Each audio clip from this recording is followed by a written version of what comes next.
ఈ రోజే డౌన్లోడ్ చేయండి. మీ ఫేవరెట్ షోస్ చూడండి. అయ్యయ్యో ఏంది అపసకునము గుమ్మడికాయ ఇట్ట నల్లగా కుళ్ళిపోయి ఉండదండి. నేనెప్పుడు చూడలేదు మీ విడ్డూరం. అవునానంద, మొదటిసారి అమ్మాయి ఇంటికొస్తే ఇలా జరిగిందేంటి? అత్తయ్య గారు, కాయ బాగోలేకపోతే దానికెందుకు అపశకునమని అనుకోవడం? పోనీ ఇలా దిష్టిపోయిందనుకుందాం, దాందే ఉంది అత్తయ్య.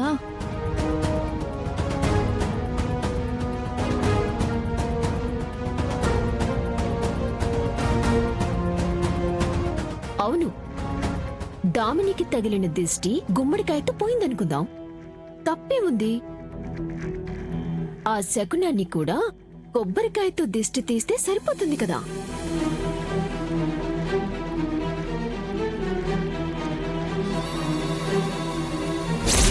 కొబ్బరికాయ రెడీ.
కొబ్బరికాయ కూడా కుళ్ళిపోయిందేంటి?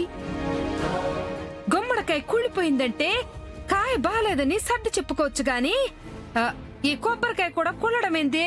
ఇడ్డూరం కాకపోతేనో. ఆనంద, ఇది ఖచ్చితంగా చెడు శకునమే. నాకెందుకో ఏదో జరగబోతోందనిపిస్తోంది.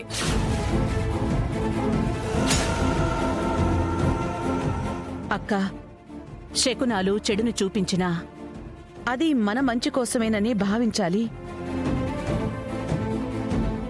జరగబోయే ప్రమాదాన్ని గురించి మనల్ని మనం రక్షించుకోవడం కోసం ఇది ముందస్తు హెచ్చరిక మాత్రమే.